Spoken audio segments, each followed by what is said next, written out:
दोस्तों पीएम विश्वकर्मा योजना जब से शुरू हुई है तब से लेकर ये अब तक हमारे बीच में सुर्खियों में बनी हुई है।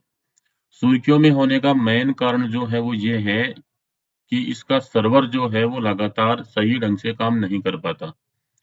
शायद इसके ऊपर जो यूजर्स हैं उसका लोड ज़्यादा है या फिर इसका जो सर्वर है वो कमज़ोर है, कारण जो कोई भी हो।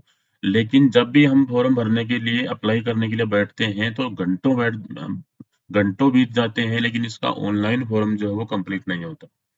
या कभी-कभार जब होता है तो 2 मिनट में ही हो जाता है। यानी कहने का मतलब ये है कि पीएम विश्वकर्मा की साइट जो है वो सही ढंग से बिल्कुल भी काम नहीं कर रही है।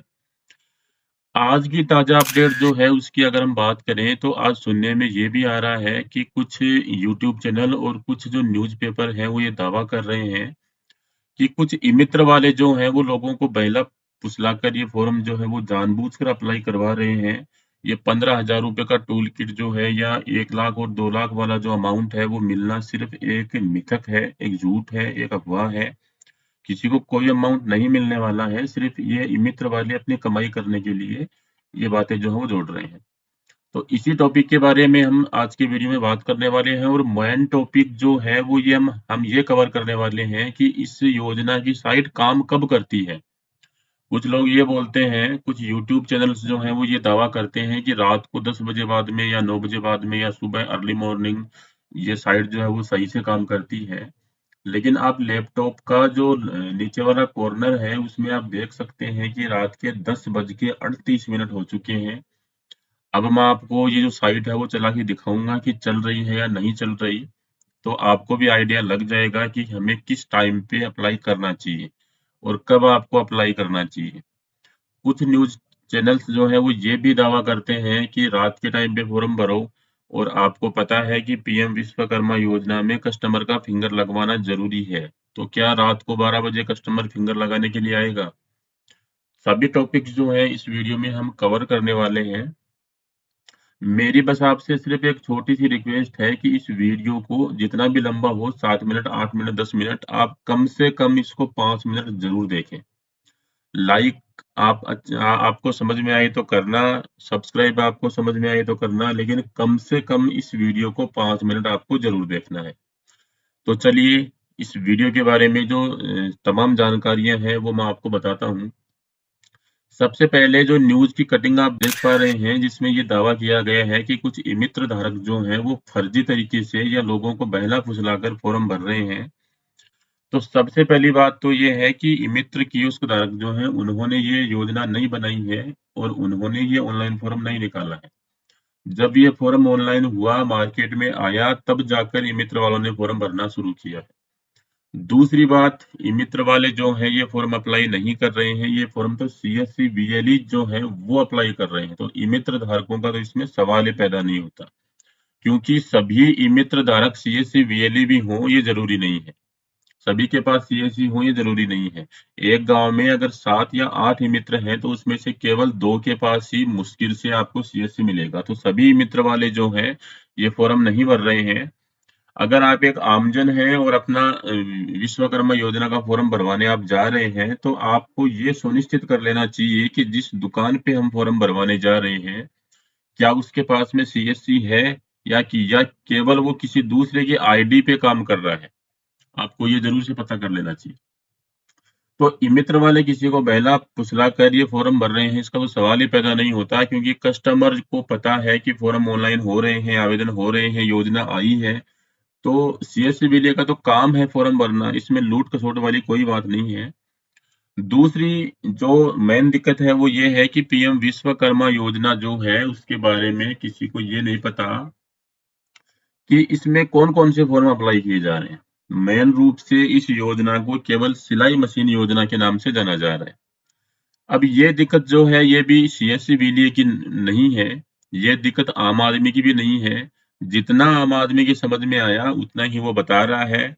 मैं भी एक सीएससी विएलई हूँ, तो मेरे पास 100 कस्टमर आते हैं तो उसमें से 98 कस्टमर ये बोलते हैं कि हमारा पीएम विश्वकर्मा योजना से उन्हें कोई मतलब नहीं है। 98 कस्टमर ये बोलते हैं कि हमारा सिलाई मशीन वाला फॉर्म भर दो, या कुछ बोलते हैं कि हमारा जो ₹15,000 वाला फॉर्म है वो भर दो। विश्वकर्मा योजना का नाम तो केवल 1-2 कस्टमर ही ले पाते हैं, क्योंकि लोगों में जानकारी का अभाव है। गवर्नमेंट को मैं सजेस्ट करूंगा कि जो भी योजना निकाली जाए उसकी पूरी जानकारी जो है वो आम जनता को भी मिलनी चाहिए, ताकि जो भी योजना है उसका सही तरीके से सबको लाभ दिया जा सके। तीसरी चीज जो है वो है उसकी आवेदन को लेकर कि इसका सर्वर जो है वो सही से काम नहीं करता, जिसके कारण से सीएससी वीएलई और आम आदमी दोनों को तकलीफ का सामना करना पड़ रहा है। एज ए सीएससी वीएलई में अगर अपनी बात करूं तो मैंने एक कस्टमर के 4-4 घंटे तक इस फॉर्म को अप्लाई करने की कोशिश की है, लेकिन बाद में भी हमारे हाथ लगी है सिर्फ निराशा। फॉर्म कंप्लीट नहीं हुआ, दिन पूरा हो गया लेकिन फॉर्म पूरा नहीं हुआ। इसका मेन कारण ये है कि सर्वर जो है वो कमजोर है और लोड ज्यादा है, क्योंकि हर आदमी ये चाहता है कि मैं सिलाई मशीन का फॉर्म भर दूं, चाहे उसको सिलाई आती हो या न आती हो, क्योंकि सिलाई मशीन के अलावा इस योजना की दूसरी जो परिभाषा है वो कोई जानता ही नहीं है। सभी लोग यही समझते हैं कि ये केवल एक सिलाई मशीन का फॉर्म है। अगर आप एक आमजन हैं तो मैं आपसे रिक्वेस्ट करता हूं कि ये फॉर्म जो है इसमें 18 जो अलग अलग कैटेगरीज है उसमें फॉर्म भरे जा रहे हैं, जिसमें धोबी, नाई, सुथार, बढ़ई, मूर्तिकार और दर्जी, ये बहुत सारी जो कैटेगरीज हैं, जो स्क्रीनशॉट आप सामने देख पा रहे हैं इसमें आप देख सकते हैं कौन कौन सी कैटेगरीज हैं। अगर सिलाई मशीन के अलावा भी कोई कैटेगरी में अगर आप एडजस्ट होते हैं तो आप उसमें भी फॉर्म अप्लाई कर सकते हैं।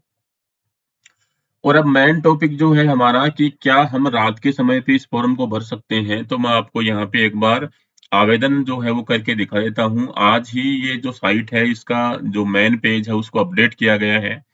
यहाँ से अगर अप्लाई बट नाउ जो बटन है उसको हम दबाते हैं तो रात के 11:15 बजे भी ये बोल रहा है नॉट फाउंड, यानी सर्वर अभी भी पूरी तरह से बंद है। दिन के टाइम में मैंने ये चला के देखा था तो भी यही कंडीशन थी। अगर यहाँ से हम लॉगिन जो है वो सीएससी लॉगिन करें तो भी यहाँ से आप देख पा रहे हैं सर्वर कोई भी रिस्पॉन्स नहीं दे रहा है।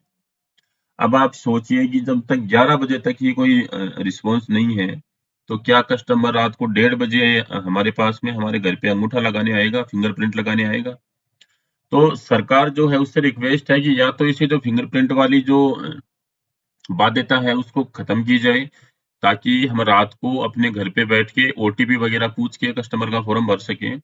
या फिर अगर फिंगरप्रिंट जरूरी है तो फिर इसका सर्वर जो है उसको सही किया जाए, ताकि आमजन जो है उसको भी तकलीफ ना हो और सीएससी वीएलईज को भी तकलीफ ना हो। क्योंकि एज ए सीएससी वीएलई मुझे बहुत ज्यादा तकलीफ जो है उसका सामना इसमें करना पड़ा है। कस्टमर आते हैं, हमें डॉक्यूमेंट्स देते हैं, हम अप्लाई करने की कोशिश करते हैं, 1-2 ओटीपी भी उनके पास जाते हैं, या तो उनका ओटीपी जो है वो वैलिड नहीं होता, मानता ही नहीं है ओटीपी सर्वर। और अगर मान भी रहता है तो आगे जाके फिंगरप्रिंट वाली समस्या आ जाती है, उसमें भी जो लोकल होस्ट है उसकी दिक्कत आती है। और उसको भी जब हमने ठीक किया तो फिर सर्वर जो है वो सही से काम नहीं कर रहा, इस कारण से कोई भी फॉर्म जो है वो अभी तक कंप्लीट नहीं हो पाया है। यहाँ अगर हम आंकड़े देखें तो नीचे आंकड़े बहुत ज्यादा दिखाई जा रहे हैं। यहाँ पे 2 दिन पहले यहाँ पे बहुत ज्यादा आंकड़े थे, आज कम है। आज यहाँ पे केवल 76,973 एप्लीकेशन सबमिटेड दिखा रहा है। 2 दिन पहले यहाँ पे लाखों की संख्या में एप्लीकेशन थे, और ये आगे वाले जो फिगर्स हैं ये भी सभी लाखों में थे, यानी स्टेप 1, स्टेप 2, स्टेप 3 सब जो ये सक्सेसफुली वाले जो जो थे वो भी हजारों में थे। आज इसका आंकड़ा बताने कैसे कम हो गया। तो उम्मीद है मेरे द्वारा ये दी गई जानकारी आपको काफी अच्छी लगी होगी, और अगर आपने यहाँ तक का वीडियो कंप्लीट देखा ही है तो मैं आपको स्पेशली थैंक्स बोलना चाहूंगा, क्योंकि आपने मेरा पूरा वीडियो कंप्लीट वॉच किया है। इसमें टेक्निकल जैसी जानकारी कोई नहीं है, लेकिन अगर आप ये फॉर्म भर रहे हैं तो शांति से आसानी से कंप्लीट फॉर्म भरिए, और रात के समय का इंतजार किए बिना भरिए, क्योंकि रात को हमारे पास में फिंगरप्रिंट लगाने वाला कोई नहीं आएगा। तो उम्मीद है मेरा वीडियो आपको पसंद आया होगा। अगर वीडियो पसंद आए तो एक छोटा सा लाइक जरूर करें, और ऐसे ही इन्फॉर्मेटिव टॉपिक्स के लिए हमें सब्सक्राइब करके बेल आइकन जरूर दबा लें, ताकि ऐसे ही लेटेस्ट नोटिफिकेशन आपको सबसे पहले मिलते रहें। बाकी मैं आपसे मिलूंगा एक और नए वीडियो में एक और ऐसे ही इन्फॉर्मेटिव टॉपिक के साथ। तब तक के लिए थैंक्स फॉर वॉचिंग।